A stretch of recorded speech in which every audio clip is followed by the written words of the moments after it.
Hello বন্ধুরা, তোমরা কেমন আছো? আমি ভালো আছি, তোমরাও নিশ্চয়ই ভালো আছো। এখন আমি বানাতে চলেছি ভেজ বিরিয়ানি। এখানে আমি এক এই 1 কিলোর থেকে কম, এই 750 মতন চাল আমি বাঁশকাঠি ভাত বানিয়ে নিয়েছি। আর এখানে ছোট্ট একটা ফুলকপি লাল লাল করে ভালো করে ফ্রাই করে নিয়েছি। আর এখানে নিয়েছি লঙ্কা কুচি, একটুখানি আদা কুচি, একটা ক্যাপসিকাম কুচি, গাজর কুচি, লাল চোকলা কুচি আর সাদা আলু কুচি। আর এখানে 3টে ছোটো আলু ডুমো ডুমো করে কেটে নিয়েছি, আমি ভাজতে বসিয়ে দিয়েছি। আলুগুলো প্রায় ভাজা হয়ে গেছে। এবার আমি আদা কুচি লঙ্কা কুচিগুলো আস্তে আস্তে ছাড়বো। এবার মিষ্টি আলু ছাড়ছি, লাল চোকলা কুচি রেখেছিলাম ছাড়ছি, গাজর কুচি দিচ্ছি। এখানে বেরেস্তার জন্য 2টি বড় বড় পেঁয়াজ কুচিয়ে নিয়েছি।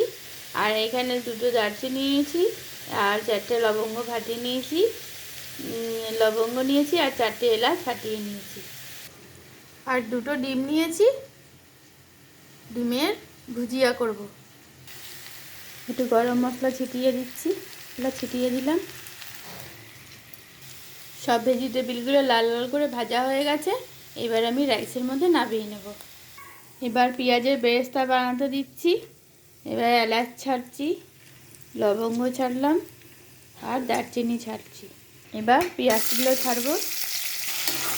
পেঁয়াজের বেরেস্তা বানাতে দিয়ে দিলাম। সব ভেজিটেবিল, পেঁয়াজের বেরেস্তা আর ডিমের ঝুড়িগুলো সব একসাথে ভেজে নিয়েছি। এইবার দমে বসাবো আর দুধের মধ্যে সব উপকরণগুলো মেশাবো, তারপর তোমাদের দেখাচ্ছি। এবার দুধের মধ্যে মেশাচ্ছি একটু রেড কাউয়ের দই। এবার মেশাবো কেওড়া ওয়াটার, মেশাচ্ছি একটু টমেটো সস স্পাইসি। এবার মেশাচ্ছি সামান্য আতর। এবার দুধটা দিয়ে দিচ্ছি। সব উপকরণগুলো দিয়ে দমে বসিয়ে দিয়েছি।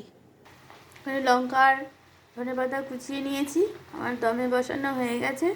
এবারে লঙ্কা কুচি আর ধনেপাতা কুচি দিয়ে নামিয়ে নেব। ধনেপাতা কুচি দিয়ে নামিয়ে নিয়েছি। তোমাদের এই রেসিপি যদি ভালো লাগে তবে একদিন করে দেখো, ভালো হলে আমায় কমেন্ট করে জানিও।